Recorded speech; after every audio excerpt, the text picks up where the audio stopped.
Canadian wine lovers, we are live revealing another Canadian wine that will get unwrapped, and then we'll interview the winemaker. So, wine number 2 tonight. Carl Wine Boucher. number 2, Carl's Wine Club members, Canadian wine lovers, everyone across the country. It is Monday, special edition of the Pan-Canadian Advent Calendar number 2.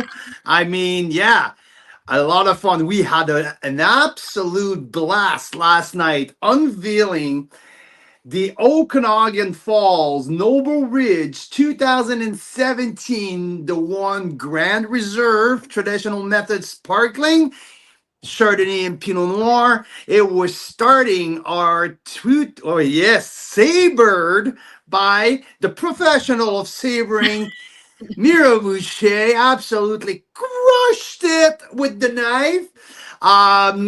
Yep, absolutely. So we started with the bang, a 93 plus points, Carl's Wine Club, to start a amazing traditional method. A great time, great interview with Benoit Gauthier, winemaker, director of winemaking, general manager at Noble Ridge.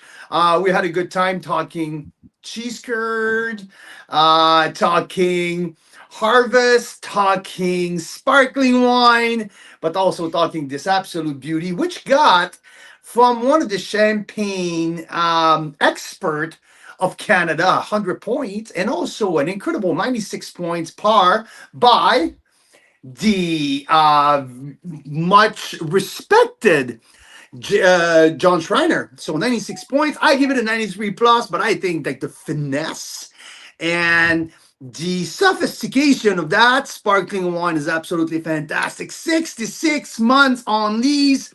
Beautiful, beautiful texture and great energy in that wine. Still absolutely rocking for a 2017. So yeah, that was yesterday, and now it's day 2. We are going to Ontario in Niagara for wine number 2. And this is a winery that we have never featured before. This is a wine that is not on the market just yet, hasn't been released yet. And I tasted it at our varietal marathon earlier this year, and I absolutely loved it. And it was on my short list for that varietal. So You've given us tons of hints. Mike is guessing it was a BC wine, and it's an Ontario one for this one. So Carl tried to be as fair as possible with 12 wines. I think there's maybe a little bit more of BC in this one, oddly enough. I have 7 and 5 on this year. Yes, which is really interesting because actually BC wine is in very short supply. But I think we have some really great gems from BC in this one. It worked out really well for actually something like this Advent calendar because the BC wines are in short quantities because of what happened with the vintages here the last couple of years. But and we don't need a ton to be able to tell the story of these wines. It's just super interesting stuff, right? So it's perfect. Well, Mira, I have a disclosure regarding the amount, regarding the split. I was at 6 and 6. Are you? And I realized that I did not have a wine from the Similkameen Valley. Yeah, that's true. That's exactly what happened. And I was like, shit. I don't have a wine from the Similkameen. So a lot of people overlook the Similkameen and kind of lump it in with the Okanagan, but it is so different, isn't it? Oh, I mean, it's not even the same planet. And it's funny because I drove throughout the Similkameen yesterday to go coach a hockey game down in Princeton. And I was with a couple dads who are just talking about like how incredible this valley, incredibly different it was than from where we live in the Okanagan. And it was like trying to explain them about the the complete different flavor and taste profile that the wines who grow in the Similkameen compared to the Okanagan. And they were like, it's impossible. We're like half an hour, 45 minutes away. It should be the same thing. I was like, no, man, you guys have no clue. It is so freaking different. It's so rugged and National Geographic. I mean, like big mountains, big valley, and cacti, and yeah, very rugged, sandy soils, windy at So night, which is the good for the wine. the why we're at 7 wine BC and 5 Ontario. That's for that reason. So now, Woo-hoo. yeah, I I hope you hope guys you. have some nibbles with your wines tonight. Let us know where you're tuning in from. I see Dana from Edmonton, and I think your wines finally arrived, given that flooding situation in BC. And woohoo!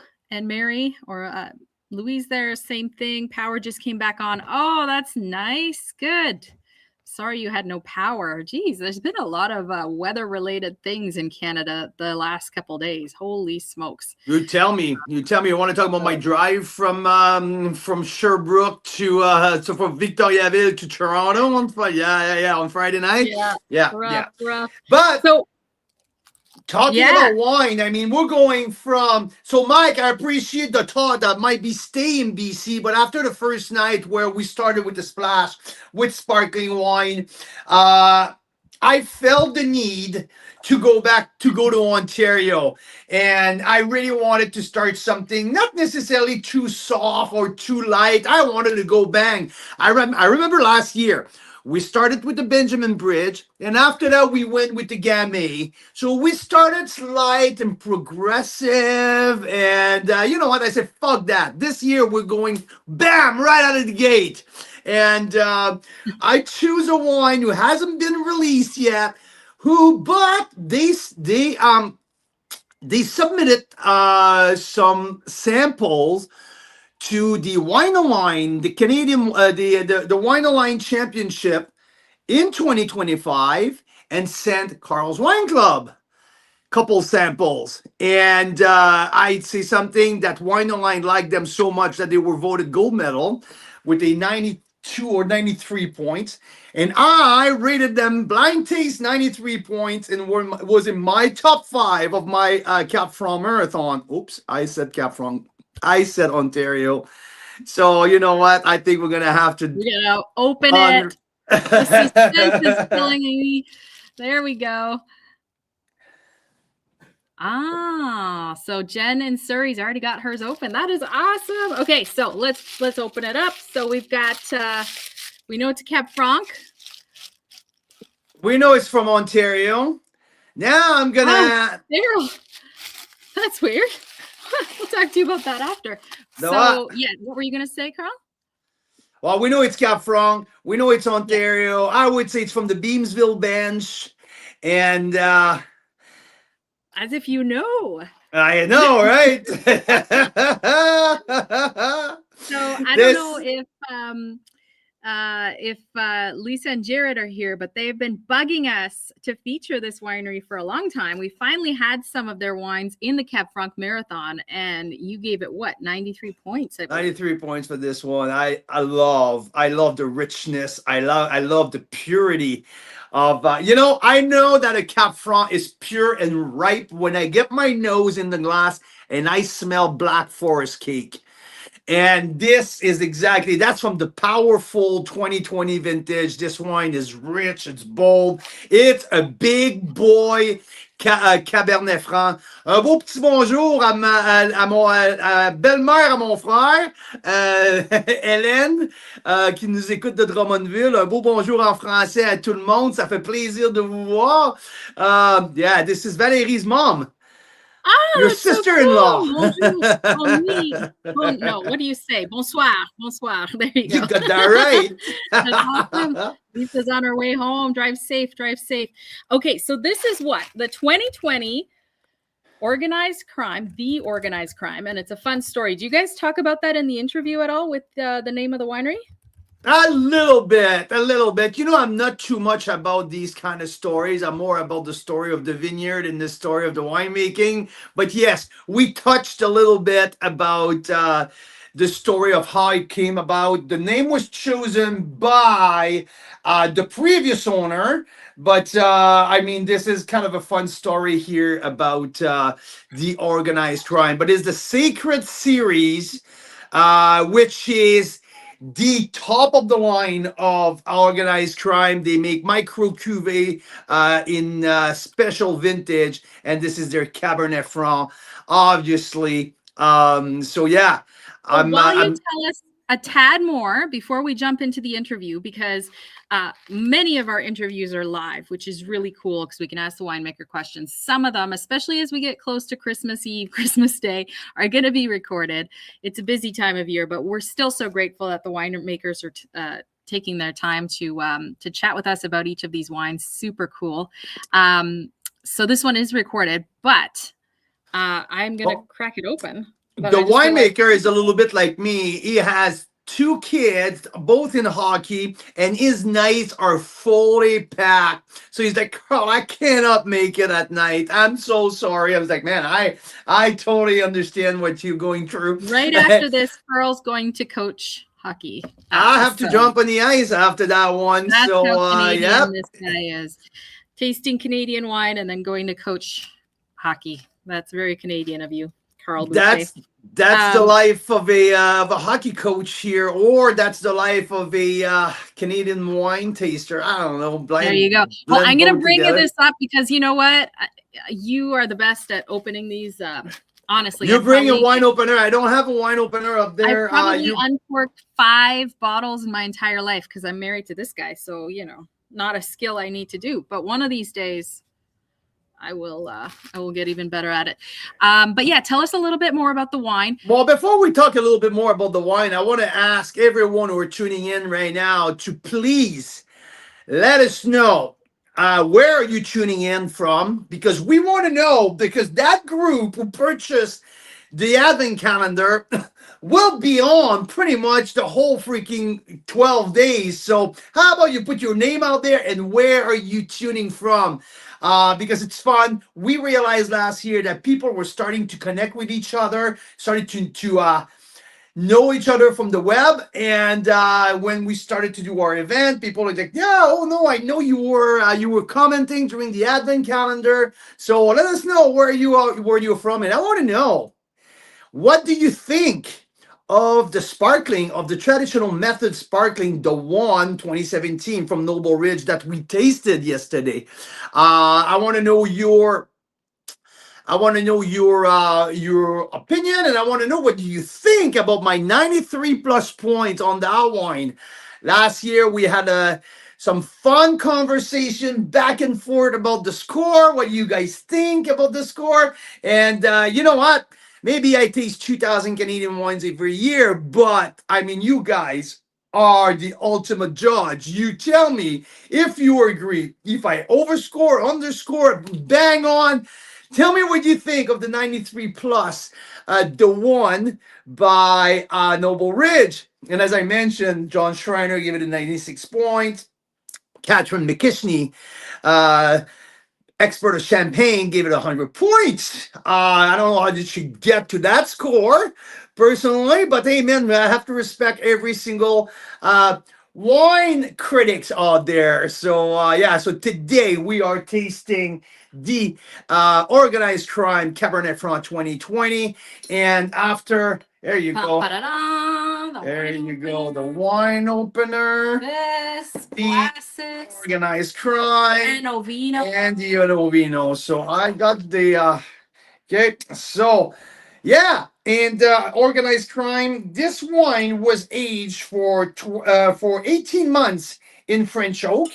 I would say probably a just around 20% new French oak, I believe. So from the 2020 vintage, that's the fun part of that, because now we don't see releases from the 2020 anymore. I mean, these ones have been long gone so far. There was so sought after for the big reds. Yeah, now this one, that's the surprising part. This is the gold medal here, right? The surprising part is it hasn't been released yet. That's the fun thing. And why is it they kept it in the cellar until now? Just like the winemaker told me in an interview, you guys going to listen to it, but it just wasn't ready to drink yet. I love, just like Kern and Co. that we're featuring this week at Carl's Wine Club, I love when wineries don't release their wine because they have to sell it. They release it when they're ready to drink, not ready to sell, but ready to drink. I mean, I know this is not all of the winemakers, all of the winery owner who has the same luxury of doing that. Some have a really small quantity of wine, and at some point, money has to come in the bank. So here you go. So they have to sell the wine, not always at optimizing the window of drinkability, but which I respect totally, totally. Like I mean, like these business decisions often are like that. It's the accountant who are making the decision more than the winemaker. But yeah, so here, so hey, you left and you didn't even get your own glass. Oh yeah. Okay. Okay. I'll send a messenger. One sec. Send the messenger. Yeah. So there you go. I put my Enovino in.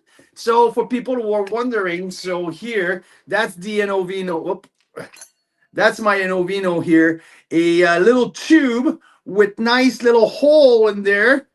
And a here, the little rim of silicone who get very nicely in the neck of the bottle and aerate and decant my wine one glass at a time. So it's what is my very favorite tool to use. If you leave a comment, we're spinning the wheel. Last night, Tracy won, and she chose the Enovino. I'm going to give you a choice between this and some of my very favorite Okanagan chocolates from Carrot Chocolates, because it's been a while since we've been out there. So Carrot Chocolates, gorgeous little, I'll have to get a picture for later, little chocolates made actually, they started out of the basement of Mission Hill Winery using the grape skins and must from the winemaking process and making them into these amazing chocolate truffle things. They look amazing. They're like art. So either a little box of chocolates or an Enovino. That's what we're drawing for tonight. And you get to choose at the end if you win. Thank you. That's awesome. We have awesome Gabby here helping us out. So cheers, everyone. Canadian wine lovers. Cheers Beautiful to reveal number 2, which is the organized crime Sacred Series Cabernet Franc 2020. And the cool thing about that is this one has not been released just yet. The market has not seen that. The wine club at Organized Crime has not seen that wine yet. It's been sitting in the cellar at Organized Crime waiting for the perfect time to be released. And well, here we are. Here we have it at Carl's Wine Club Advent Calendar, which is making a really cool release for us. So I mean, that's what I was saying. When I get my nose in a glass and I can smell Black Forest cake, I'm like, yeah, I love that. This is, to me, that's the purity of Cabernet Franc, who absolutely jump right there. It's super, super expressive on the nose for this guy. Unfine, unfiltered. You can see the wine is fairly cloudy. Good dose of tobacco in there. Almost cigar box. Mocha and dark fruit as well. 14% alcohol. So I'm expecting, as I know, like it's a big boy Cab Franc, definitely. A little bit of licorice as well. Oh, look at this hunk of like really melted cheese. Oh my gosh. Oh, it's like cheese porn. Wow, I love it.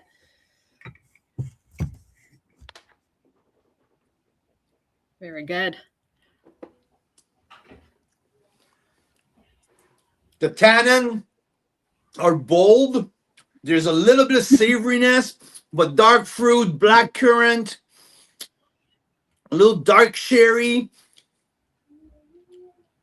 a little bit of herbaceousness on the more savoriness on the mid palate, finishing Mm. up with some oak spice, cinnamon, white pepper, lots of lingering white pepper right there. Yeah. Mm. So Um, good. yeah, it is so Yes. good. The length is fantastic. Yeah, wonderful wine. I like how bold it is. Blind taste. I mean, if you blind taste me and I don't know about the vintage, I will might start with something like 2021 South Okanagan. Will be might be my first reaction because it's juicy, it's bold, there's a little smoky tobacco aspect to it. And but now you realize you're like, whoa, wait a minute, it's 2020 vintage, so that could totally be Niagara. And yeah, absolutely, that's the Beamsville bench. There's a little bit of a charcoal-like minerality on this in the second half of that wine. So yeah, that's good. I really like that. Now, if people who are listening right now, you guys probably had a sip already, and I want to hear your comments. I want to know what you're thinking. You like it? Too young? Maybe not ready to drink? I mean, to me, I like my wine in their youth. I like the energy. I like punchy. I like tannins in my wine. So this to me, yes, it is ready to drink. For some people, well, might say, hey, no, a little bit too much for me. That I like. So I want to hear your opinion. I want to know. I want to know what you think.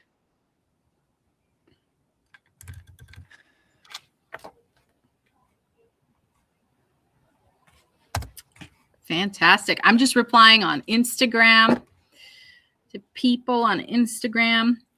Mike doesn't think it tastes young at all. I don't think so either. It's got some really beautiful, I mean, it's vibrant, but it's very well rounded, and you can tell why it won gold at Wine Align, right? Oh, absolutely. I mean, it's a 93-point Carl Wine Club wine, so that to me is like wow level. I mean, where but a wine in its youth, like for why I'm bringing that point, that aspect of that one, I think is the tannic structure. Feel fairly young tannin, but they're not aggressive. So I agree with you, Mike. I think we're on the same page. It doesn't feel like a wine who's too young. Absolutely not. This wine hasn't hit the middle of its curve, not even close. This one is just on the upswing right now, and this wine's going to keep improving in the next 3 years. I don't see that wine hitting its prime for another 3 years. So this is a wait and see, but really freaking enjoyable right now. What do you think, Mira? I love it. I just had it with the sort of peppery salami. Really nice. Really nice. Yeah. I love it. I love it. Well, you haven't said why it's called organized crime, right? I haven't said it yet, and we're talking about it a little bit, but I want to hear a little bit about the comments here. If people are commenting about their what they're thinking of the wine, what's their opinion. Yeah, let's see. Dana says it's drinking well and went lovely with their cheeses. That's great. Sounds like Lisa's home. Welcome home, Lisa. And then Dean saying, finding this one more subtle when compared to Last Cab Franc, which was from BC, which depends where in BC, but some of the South Okanagan Cab Francs are like way more punchy, aren't they, Carl? Yeah, but depend on the vintage too, right? And I think to me, depend on each and every producer. Wines has a curve. Wines get into some phases. Sometimes they're so expressive, they're absolutely exploding out of the gate. Some gets sometimes in a little funk, gets a little like sleepy at some point. So it's hard to judge. And to me, it's by phases. So that's how I see that. I just love how that wine express itself right now. It smells like I said, I have multiple layers on the nose as much as I have multiple layers on the palate as well, but the nose just reveal many different layers of tobacco, many different layers of a little bit of the jammy fruit, a little hint of red pepper jelly as well. Great mid palate. Tannins are great, and I love the finish. So, Simone's saying light and fruity upon opening, but opened up with air. We did aerate it with the Enovino, so that might add a good half hour. Oh yeah, absolutely. I'm at least half an hour ahead of all of you guys with my Enovino. Depending on when you let it start breathing. And the tobacco notes are adding a nice background with some Parmesan cheese, though this is also nice with cheddar as recommended. That's what Jennifer's saying. And Dean's saying he's still enjoying it, appreciates the juiciness. You know, I totally agree. Very juicy Cab Franc to me. I can tell why it's an award winner. I can tell it's Cab Franc. I can tell you Cab Franc was my least favorite grape. And now because of like some of the Cab Francs we've had, I can't say that anymore. It's just, they're too good.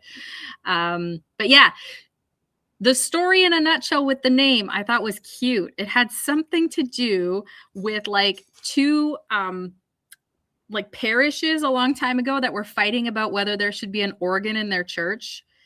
And one night, the side of the parish that said there shouldn't be an organ, they committed an organized crime. They took the new organ and they put it on wheels and they flung it down a cliff. So I guess because of the organized crime, which is now at the scene of the current winery I'm expecting, because of the organized crime, I guess they ended up not having an organ after all at that particular parish. So I thought that was kind of quirky, and that's why it's called Sacred Series as well. But yeah, I guess it's just a little nod to the history of that particular little spot where they are on the Beamsville bench. Absolutely. And I wanted people to pay attention on the length of the white pepper finish. That stands out to me. Big freaking time. The finish just linger and linger at the tip of my tongue with like a white pepper sensation. This is really interesting. I really like that. Yeah. Well, Lisa has a good point. She's saying amazing great value. What is the price point on this wine? Do we know? 49, like 49.95. Like this is the Sacred Series. This is the top end. This is the top end of their lineup. I was not allowed. My business partner did not allow me to put wine under a specific price point. No, I'm open-minded. I just said they have to be at least 92 points because those are like the real outliers, right? Like really special. That was 92 point minimum. So yeah, and this one absolutely made the cut. Yeah, pay attention on the finish. It's really impressive to me. The length of a white pepper sensation all the way through and keeps going and going and going. Totally. Mary saying must be related to Blasted Church.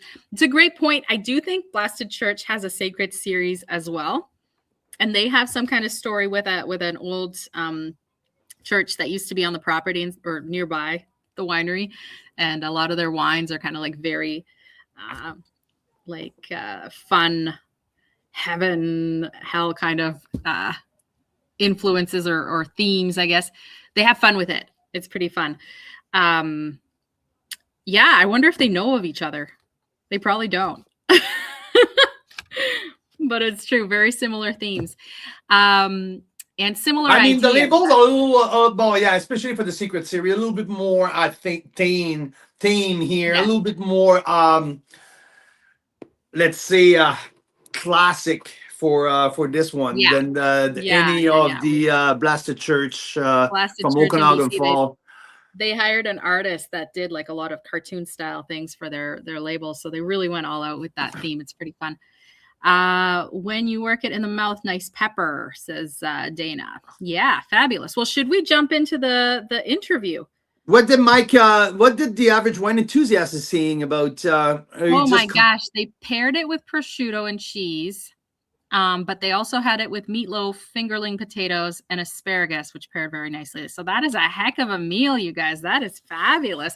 I mean, that's what you got to do in Canadian winter is hunker down, have these comfort foods, have these incredible wines. Oh, You guys are meatloaf. living it. My mouth is watering. I freaking love a good meatloaf. Oh, I love it.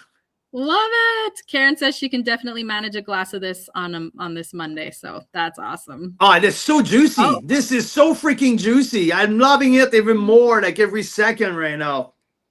And guys, I would love. I gotta add you to our draw, and he's giving us good context. Blasted Church refers to a real 1929 event in OK Falls where Wooded Church was dismantled using dynamite to loosen its rusty nails to relocate it, with only the steeple being destroyed. That's right. I totally forgot about that. Love it. So I'm going to add you to our draw, but I don't know your real name, so I'm going to call you Mr. CRM 888. And Stacy and Jeff are already on the dark chocolate. Awesome. Hey, I would like to let you know that when I pour Mira a very, very generous pour. And I noticed that Mira's glass is already empty. So just saying, everyone. It was good. That means it met my seal of approval. There you go. I feel I feel like I've been doing my job. So how about we meet what's the name of not George? I have in mind George, but it's not George. Let's meet the winemaker. I completely forgot his name. Oh, I think it is George. But you're gonna introduce him in a second. So here we go, guys. Woohoo! So day 2, we're talking Cabernet Franc, we're talking Niagara, we're talking organized crime, and I'm here with Greg, winemaker at Organized Crime. Greg, how's it going? It's going good. Thank you. Thank you for having us. Yeah, so I mean, hey, it's winter now. I don't know, but I had to sneak out to Quebec right now, and the outside world looked completely different than the Okanagan world right now. Holy smokes. How's things in Niagara right now? Not bad. It's kind of cold today, but we don't have much snow here yet. So we've had an early start to winter. It's kind of cold. Holy smokes. It got 2.5 feet of snow yesterday. Oh, wow. Oh, Good yeah. luck getting home. I know, right? I know. That's crazy. So, hey, Greg, I had like some funny story here. I had every year we organize the Pan-Canadian Masterclass, a big get together between winemakers and wineries that we set 12 different wineries from all over the country in a big tasting with 200 guests from all over the country. And this year we had members who traveled from all over Western Canada to Niagara for a big event. And they went to taste your wine at Organized Crime. And it became a big talk about members. Carl, you never feature Organized Crime. Oh my God, you need to meet with them. Your wines are so awesome. I got peppered by members all over the place, and I'm like, oh my God, I need to do something. Great. So our member found you guys before I did. So I mean, see, our people do work for us. Can you tell us a little bit about the general story of Organized Crime? How did it all came about, and who's behind that with you? Sure. So the winery was founded by Jan and Christina. So this was back like around 2000 period. He purchased this 40-acre piece of land on the Beamsville Bench. So we're kind of right in between like Hidden Bench and Fielding, if you know the area at all. Okay, yeah. There were orchards, so he did a lot of work, cleared and planted 25 acres of grapevines. And so the story that came about the Organized Crime, they were looking for a brand. They went to a company called Brand Ever. You might know them. They've done a lot of brands like Blasted Church, Moon Cursor, Megalomaniac, Foreign Affairs. So a lot of very graphic brands that kind of have a story to tell, I guess. So they found a story of in the Jordan area. It was 2 Mennonite factions, and one of them was very devout, one of them not so much, and they had a pipe organ in their church. So the story is the one group broke in, dismantled and stole this organ and ditched it into Jordan Harbor. So it kind of, if you look at all the labels, it kind of tells this graphic story of this event happening. And so therefore we have the organized crime name. So not what most people think. But, yeah, it takes a bit of explaining. Yeah, well, I was wondering what was the piano or that like the thing on the label. So here you go. Now you're telling us the organ. Exactly. There you go. I get it now. So, and in terms of the wine portfolio, originally when they planted the vineyard, what did they got to the ground to start? So, I mean, there were a few mistakes made. There was Gewürztraminer, Syrah, Viognier, like it happened usually, right? Like you really get it right the first time. Come on. Yeah. I mean, they were listening to advice of consultants, whatever, but we planted some stuff that was not cold hardy enough for the location. So we had a lot of winter kill. The Viognier and Syrah were gone, I think, around 2008. 2020, we pulled out the last of the Gewürztraminer, and we've decreased the Merlot. So a little, and now we planted in place of those varieties. We put in Riesling. We have Cab Franc, Pinot Gris, things that are just more suited to where we are, to our weather. No, I get it, and that's funny that we're going to talk about Cab Franc a little bit more in depth. But I just want to pick your brain here because I've been tasting Canadian wines for almost a decade now, like consistently just for living. That's what I do: taste Canadian wines from Nova Scotia all the way to Vancouver Island. And I'm really starting to believe that Cab Franc on the national level has probably to be the Canadian red grape, where I think can showcase terroir from Bay Fundy all the way to Vancouver Island, across Niagara, across the Okanagan, across lands. I think that Cab Franc shows well in every single region of the country. Is it the case for you guys? No, I think you're right. I think part of Cab Franc is that it's very versatile. So you can go anywhere from a Blanc de, like I think Two Sisters have a Blanc de Franc. You know, they're making a really good sparkling wine out of Cab Franc, and you can the entire. You're right. I think 13th Street does it too. 13th Street does a Blanc. Yeah. We do a really light Cab Franc rosé, so we can do this style. You can make a really juicy, drinkable Cab Franc. You know, these bigger, more extracted styles, all the way to ice wine. And it's very easy to grow. It doesn't like to rot like some of the other reds that we grow, like Pinot Noir, that's very finicky and can be challenging. So Cab Franc, it's a workhorse grape for sure, and it can make a style just about everywhere in the country, I think. Absolutely, I had to bring that up a little bit because I think that's where my mind is going, and I think like from coast to coast, that's the grape that everyone can count in, vintage in and vintage out. But so that's a little bit of the story for organized crime on its own. How many cases production do you guys do on a yearly basis, ballpark? What's your sweet spot right now? Yeah, well, we have 25 acres, so a lot of it's depending on the vintage. This year we had a really dry year, so nothing really sized up, so we had a pretty low crop. So we maybe came in around 4,000 cases. We averaged about 2 tons an acre. In a year like 2023, where we have lots of precipitation and we had very large clusters, so we had a big crop, we maybe made about 6,000 cases. So we're in that 4,000 to 6,000 case range. It's really vintage dependent. We don't buy any fruit, so everything that comes from our property is what we make. So we're dictated by this. Okay, so that was my next question. So everything is estate, so everything's come from your Beamsville bench property. So you guys are VQA Beamsville bench? That's it. Yep. Everything we make, actually, I grow on site. So our grapes, our wine, that's it. Okay, and the next question about your portfolio is, what's the workhorse at the organized crime? What is the grape that you see? That's our flagship grape. That's the one that we count in every year. Personally, I think it's Chardonnay. I think 10 out of 10 years we can grow it. Man, we can become best friend, man. We can become best friend, Greg. I mean, you're speaking my language here.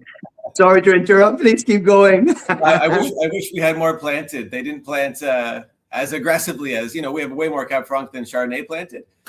We have more Pinot Noir than Chardonnay. We have more Cabernet Sauvignon planted than Chardonnay. So I wish that was a flip there.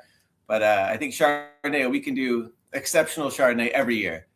I don't know if we can do that with every other grape. Most, even Cab Franc, maybe there's 1 year out of 10 where it's a challenge, where maybe we don't get the heat. It's very, on the more herbaceous side, right? So Chardonnay, I never worry about Chardonnay.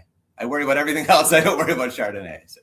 Well, I mean, like with Chardonnay, I think you can play with the chard depending on what Mother Nature gives you, right? Exactly. Like you get colder with it, you can do something different with it. But at the end of the day, at the end of the year, you know that you can produce a Chardonnay that suits what Mother Nature provided. Yeah, if we look back at our pick dates for Chardonnay, there's about more than a 3-week window, probably about a 24 or 25-day window of where we pick it from mid-September all the way to mid-October. I personally prefer the years where we're picking it later. It's got more time to develop slowly and ripen without sugars taking off too high. But we can play with pick date and essentially make a very consistent style even on the bench. So it's my favorite grape to grow and to produce. So. That's awesome. That's awesome. So now that's for organized crime. Just before we shift to your story, so organized crime, I know that we're going to taste the Sacred series with us today. So do you have different tiers? You tier your wines in a few different levels in terms of price point. Can you because I think we never feature your brand, so can you explain a little bit our members here who are listening the tiering process for you guys? How do you guys select your barrels or your block in the vineyard? How does this happen?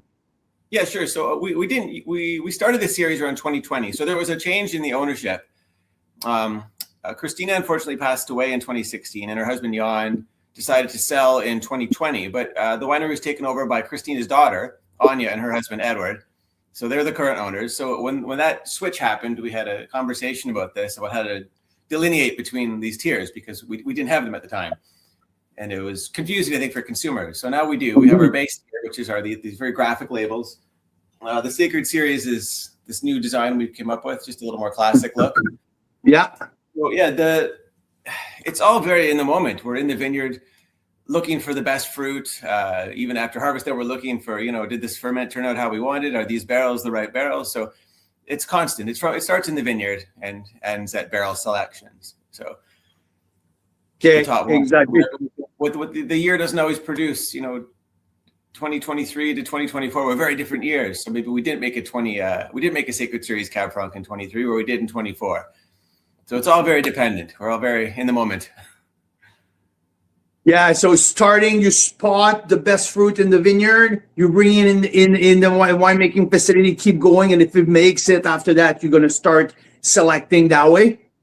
Exactly. We keep everything broken up into very small little bits and pieces in the winery. We make a lot more work for ourselves at harvest, but we keep it all very separate. So we have little blocks fermenting separately from others, and then we can put those to barrel separately and assess how they age and go from there. So yeah, we never make up your mind too early, because we've been wrong so many times before. You think this is the best block. After ferment, after 6 months in barrel, you're wrong. It's the block you didn't think was performing as well at harvest. So you never know. Keep an open mind. Totally. So that's a little bit for organized crime. And now you, Greg, when did you came along? When did you jump on board with organized crime? I think this was my 12th vintage at organized crime this year. So the first two, I was actually working with another fellow, Ross Wise, who, if you're in BC, you know who Ross is. Oh, you did work with Ross. Oh, that's awesome. So yeah, Ross was at Black Hills here for many years. So he was at the head of Andrew Peller. So I know Ross quite well. So that's cool. He hired me for my first winemaking job at Flat Rock years ago. So that was my first assistant winemaker job was with him, and he's been a good friend and mentor since. But he left to go out to BC in 2016. So that's when I took over at Organized Crime. So the last 10 years I've been there managing the vineyard and making the wine. Before that, I worked with Ross for maybe a couple years doing a lot of little wineries around Niagara, Flat Rock before that. Before this, I was actually a carpenter for about a decade. My wife and I were living out in BC, really getting into wine as a hobby, reading about wine. Just every bottle I had, I would read about it as we were enjoying it. We came back to Guelph, actually. My wife went to vet school. And during that period, I read about this program down here in Niagara. So I ended up coming down here as soon as she was done her schooling. And I went back to school, and then here we are, 20 years later. So you went to Niagara College? I did go to Niagara College for the 2-year program there, yeah. That's awesome. That's awesome. There's so many people that I talk like this is their alma mater. Like Niagara College has such a huge influence on the progress of the Niagara wine industry, right? Yeah, it's a good option, especially if you're coming from another career and you don't want to spend another 4 years back in school. It was kind of a quicker version to get into the industry and just to get your feet wet. So it was good. That's absolutely fantastic. It's okay. I like to ask that question to different winemakers because some winemakers are winemakers who shine in the winemaking facility. What they love is to play with the barrels, to use different techniques to make the wine. And some winemakers, they're more farmers. Like I know, like when I talk with Brian Schmidt, Brian's like, my time, I love to spend my time in the vineyard. That's where I'm happy. And I was talking with Adam Kern yesterday. Adam's like, I'm happy when I play with my barrels. Like I leave the agricultural side to Greg Wismer, to people who knows how to do the stuff in the vineyard. I'm happy making the wine. So which kind of winemaker are you? Lucky for me, I get to do it all. So I guess one of the two makes you happier, or no, you're happy with everything. It's funny. I've been doing this as one thing for so long. I don't look at it as two separate entities anymore. I look at myself. I'm growing wine and making wine. So it's hard to differentiate now. I'm on the tractor half the day and the winery half the day. It's the same thing. You know, it's a built-in for you. It's the built-in. Yeah, I don't see it as two separate entities anymore. It is one thing from pruning to bottling. You know, it could be 2 years later, 3 years later, but that's this one process. And that's a new answer. That's a new answer for me. I love that, man. I love the vineyard. I love being in the vineyard. But by the time this time of year comes around, I'm happy to spend a couple months in the winery again. But by April, I'll be happy to get back out on the tractor again. So. Exactly right. My short attention span, maybe. What's your love child? I mean, which varietals that you say like, okay, we talk about Chardonnay. Okay, Chardonnay for you, it's the one. Is there a red that you say like you have more affinity to work with? Or you know what, you're very versatile and you can jump from one to the other like without an issue, or do you have a sweet spot for different grapes?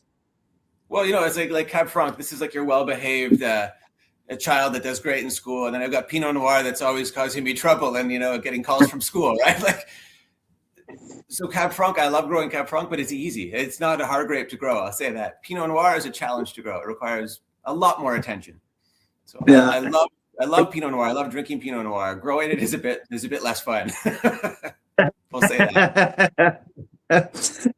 And so I like to hear that. I like hearing that. And I know that like different grapes don't appreciate the same type of oak barrel or the, let's say the ferment or the aging process. So for you as a winemaker, do you have a certain style? I know because I just got off an hour and something interview with Adam Kern a couple of days ago, and like Adam's like, Carl, I love oak.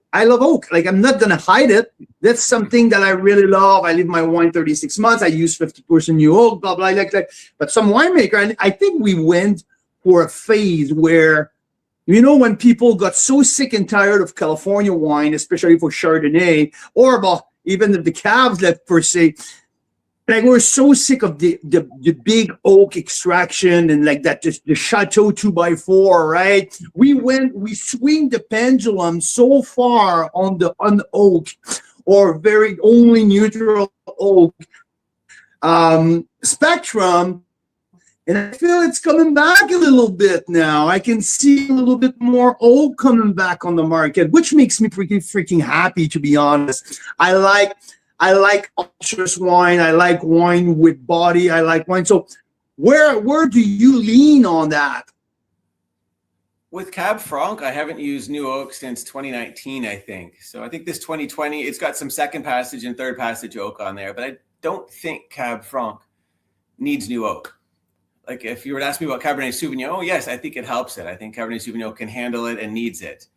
So, but with Cab Franc, I haven't used any in 5-6 years. Pinot, we still use a bit, maybe 10%. Cool. But I've really dialed it back. It's all about balance, right? Every wine, totally. We're looking for balance, and in some years oak can help balance the wine. Some years I think it puts it out of balance. So it's a challenge. We never have the same year twice in Niagara. We have such varying base material every year. So the rules don't. I said, what? The rules don't change every year.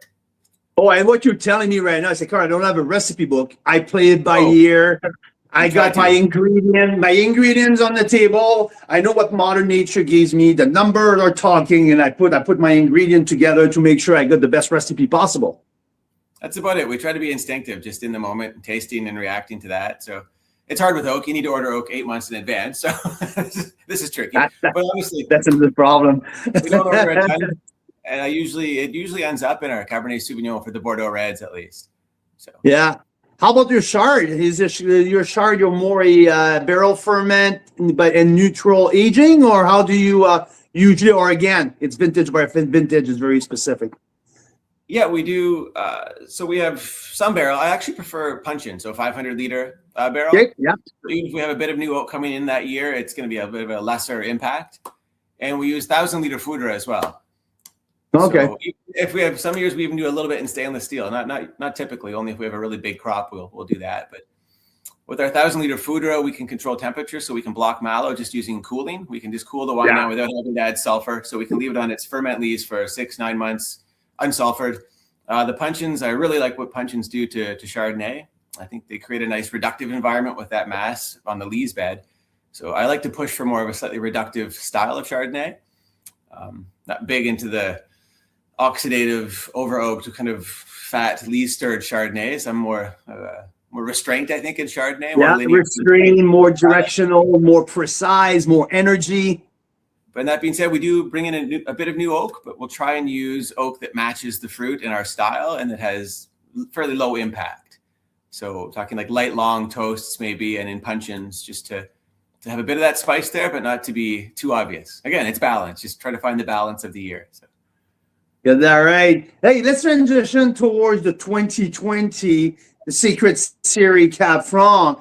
I mean, speaking about oak and speaking about what Mother Nature gave you, I mean, 2020 was probably a vintage that you had a lot of fun to work with because, I mean, Mother Nature gave you a lot of fun stuff to work with. So can you tell us a little bit more about the vintage first and foremost?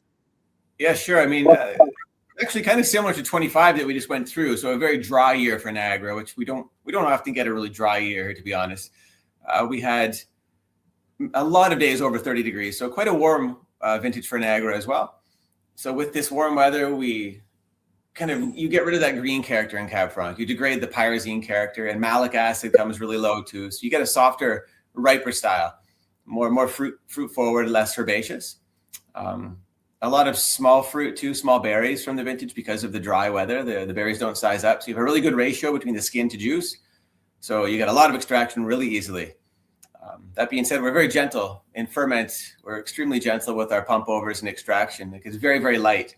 And we still end up bringing a lot out of these wines because it's readily available. So, but yeah, 2020 was a gift of a vintage. I don't think we even hedged the vineyard. There was so little growth. It was just really controlled and a very balanced year in the vineyard. So an easy vintage. Like you can't complain about a year like that. So. I remember, I think I was talking with with Adnan Aysel, and God bless his soul. And Adnan told me, I think it was in 22, we were just talking about soon to be released 2020. And he said, Carl, if you didn't make good wine in 2020, you better sell your business and start doing something else because this one, you couldn't mess it up. The next year was 2021 though, and we had about 550 millimeters of rain over harvest. So we got a gift in 20, and then the test was 21. So I know 21 is the year that shows the winemaking. Absolutely. I remember being there. I was visiting with my friend Marcel Morgenstern at Bellaterra in Niagara-on-the-Lake for the second week of September. And from the moment that arrived, it was pouring rain.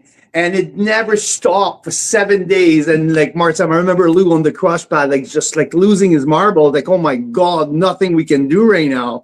And the grape were ballooning and oh my God. Even after a very good growing season, because the growing season was great all the way until harvest. So yeah, that's the power of Mother Nature right there. Exactly. When you think you've got something right and oops, nope, not this year, guys.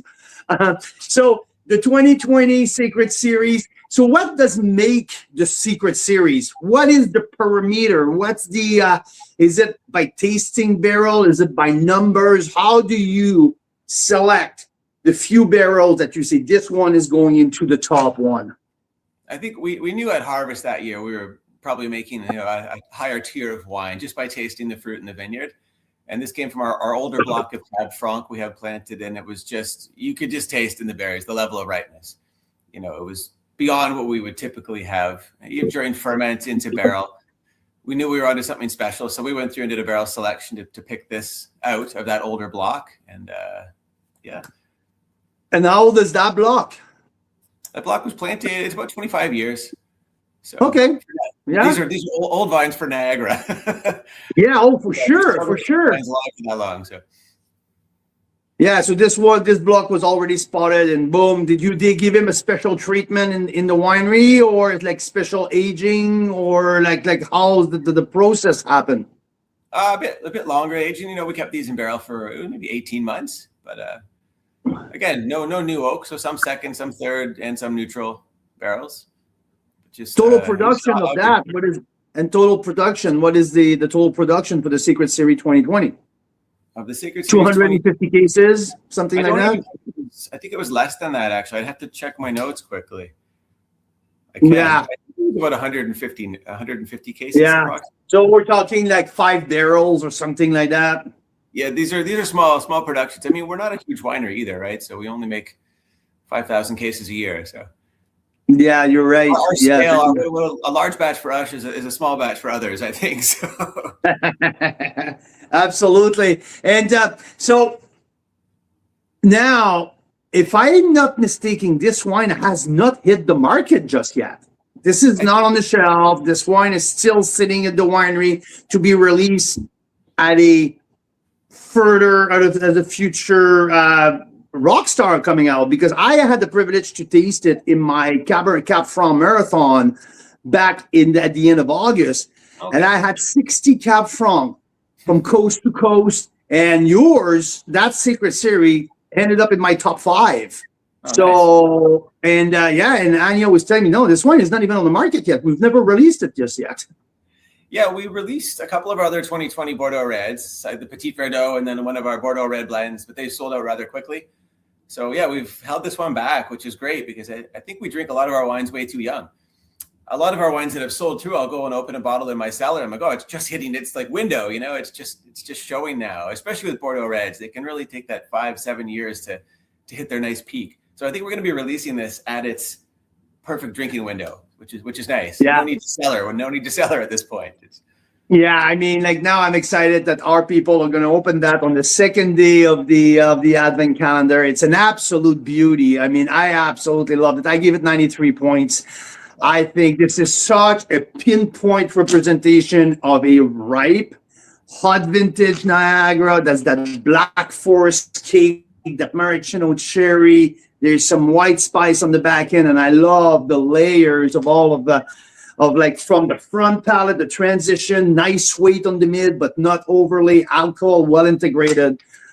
This is an absolute beauty. So we really, really appreciate what you guys have done, and thank you for partnering up with you. And hopefully we can feature the full slate of your wine in the club very soon. Absolutely, that'd be great. Thanks for having us. Well, thanks for being here, Greg. Thanks for taking the time. Merry Christmas to you and your family. Merry Christmas to all your team at the winery, and we'll be in touch soon. Thank you very much. Good to talk to you this morning. Thank you, my friend. Have a good one. Take care. You too. Woo, that was fun. It's always good to hear from a completely new winemaker, and then you're like, oh, wow, we're just scratching the surface of what's out there in Canadian wine. We've been at this almost 5.5 years. So there you go. I mean, you're bang on. I mean, like, I had no clue what I was getting into. Like, I've never seen him before. I never met him before. Like, I just turned the StreamYard studio. I'm like, here you go. Hey, nice meeting you, man. And let's chat about wine. No, good guy. And another Niagara college guy. So, I mean, that is awesome. Absolutely awesome. And I want people, I want people's opinion here. I want our members' opinion. I want people who are listening to us, how that wine is evolving in your glass, because this wine has nicely evolved in the last 40 minutes. Very nicely evolved in the last 40 minutes. I love what I'm getting it from, what I'm getting right now. The It is evolving. tobacco, the tobacco has tamed down a bit. It's not as powerful. The fruit is coming up. And yeah, that long white pepper finish is just so outstanding. That little mineral graphite like, just charcoal like line of minerality is also really spectacular. I gotta love it. I really, really like that. I do love that. I do love that. Hey, I don't know if I answered it properly. As you guys know, I am not the wine expert. I just drink the wine. But Dean had a great question. He said, do more neutral barrels do less to the juice? Is Greg saying Cab Franc is already too powerful for new oak? Is that why he's not choosing to use as much of it? What was your take on that? So I would say no. I would say Cab Franc is not too powerful for new oak. This is not the reason. Good guess, Dean. But no, Cab Franc, like Cabernet Sauvignon, Syrah, Merlot, tend to be much more powerful than Cab Franc, and they will take on, like Petit Verdot, they will take on oak like at will almost. With Cab Franc, I think it depends of the. It depends of the house style. If they want to really, really protect the Cabernet Franc, I would say Cab Franc is a little gentle in the sense that too much new oak will kind of mask the Cab Franc property, the Cab Franc characteristic. So that's why the new oak, you get the wood profile overpowering the characteristic of the Cab Franc. I would say the neutral oak, not the neutral, like I mean, is the second fill and the third fill, which is not neutral at all, bring also some like great mouthfeel characteristic, that little vanilla, that little like not sweetness, but that mid palate oomph. I can totally attribute that to the second and third fill, while the neutral and all of the wood in general will bring the mouth feel. It's not about power. I think, to be honest with you, Cab Franc can definitely take a little bit of new oak, but not too much. So, to my opinion, there's a good amount of second fill and third fill. So, not the upfront wood profile, but definitely the secondary wood profile is definitely here, and also it plays a little bit on that peppery finish. This is one of the characteristic of Cab Franc, a very classic. The pepperiness, not as much, not as clear as Syrah, especially not on the black cracked pepper like some of the Syrah can bring, but the more settled pepper, and it's one of the characteristics of the finish of Cab Franc. But the oak profile will help enhance all of these spices characteristic on the finish. So yeah, there's my answer. Love it, Carl.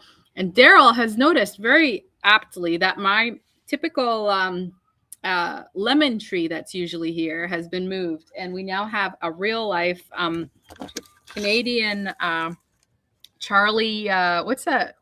Charlie Brown. Charlie Brown.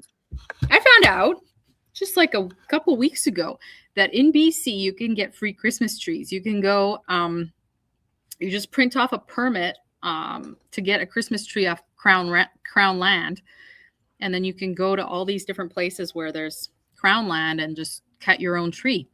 So I was like, oh, save $100 on a Christmas tree. That sounds like fun. So Carl went and found us this great tree. And I do like it because it is very like, it's like a real tree, you know, it's massive. It's not like, you can tell it wasn't farmed for being a tree. Like it, you know, it's a real tree. It's not like it was raised specifically for being a Christmas tree. It's like a wilder feral tree. Anyway, love it. So we haven't decorated it yet though. We got to putting lights on the lower half of it. About as far well, as I came back from back east, and I was like, there was one string of light on the one of the bottom corner. So I was like, yeah, definitely someone started, but yeah, one of our kids was like, guys, there's no decorations. He started, and then we ran out of that string, and anyway, now we found the rest of them. So it will be like a progressive tree. Like possibly tomorrow you'll see more lights on it, and then the next day there'll be like a couple decorations, you know. It's our Advent calendar decoration. Like once, like every bit of the 12 days, there's a little bit more. I like it. It's the progressive Christmas Advent calendar. You drink wine, you have tree decorating. You have wine, tree decorating, charcuterie, wine, tree decorating. Karen has the idea. She said she may have been stringing lights on her tree while listening. Glass may have also emptied during the process. So, yeah, this is the deal. A work in progress. Isn't all of life, Mike? Right? So there you go. Absolutely.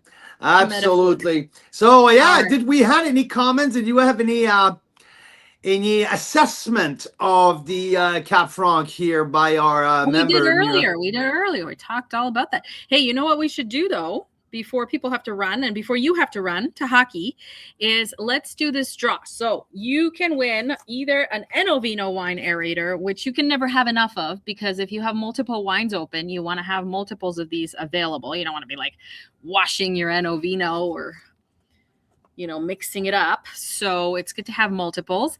They're worth about what, $35 each, Carl? Or you can choose my very favorite chocolates that started out of Mission Hill Winery here many years ago. That's carrot chocolates out of Kelowna. Oh my gosh. And they don't ship these ones out. They only ship their chocolate bars, which are not as good. They're still good, but these, so amazing. So amazing. Such a treat with a nice wine. So there you have it. Whoever wins gets to pick one. Tracy picks the chocolates this time. Tracy has the most incredible luck. Like she wins a lot of these draws. So let me share this and get you to our, where are we here? I haven't heard my friend Daryl about the Cap Franc. I'm curious what Daryl thinks, Mr. Cap Franc. He said earlier it somehow went missing. Like, I don't know if he's just saying that or if there was like a problem with the shipping or what, but somehow went missing. And you know what? I have a feeling if something wrong, Mira, stop it now. Okay, I have a feeling that if something went wrong with with this, I would have got a phone call. There you go. Probably. We would have known about Daryl, I want to know what you think about the Cap Franc, for God's sake. Gone missing on purpose because it's not his favorite varietal. He gifted it to someone. They're saving the Cap Franc until they get together with Jim and Tracy. And I heard Tracy's making quite a very special meal. That sounds really amazing. So that should be fun for you guys. Okay, Wheel of Names. Oh my gosh, you guys, this always happens after I drink like 2 glasses of wine. We want to do this stuff on the screen that's like, can you see this? Let's see here.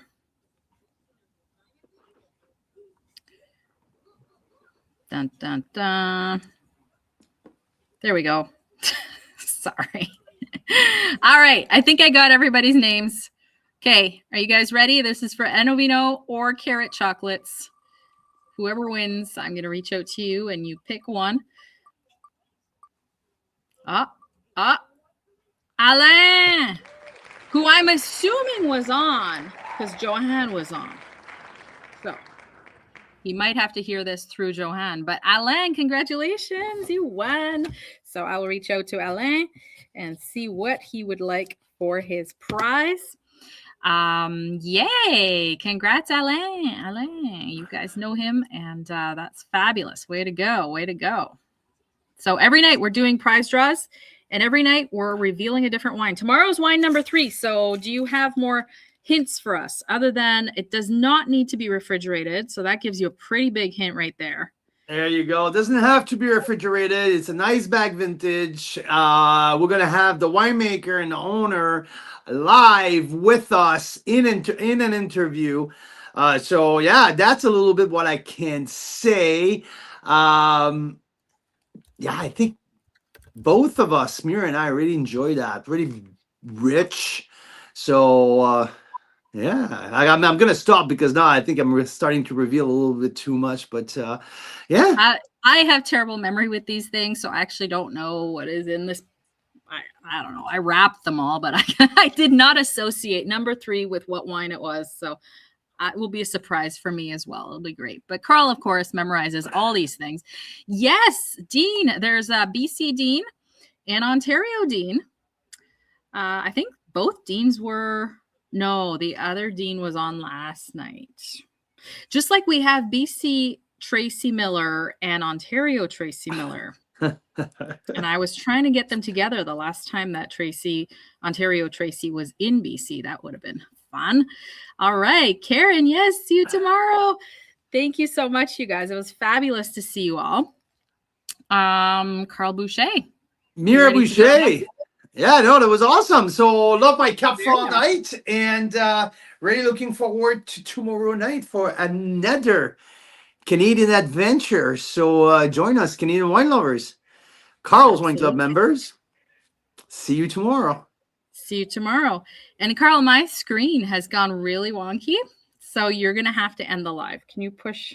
I sure can do that. I sure can do that. Are you starting the music? Are we doing our classic music? I would love to. The freaking button for the music is gone. The button to end the live is gone. Everything's gone. So okay. Well, nice to see you guys. Cheers. You have a fabulous night. See you next time. See you next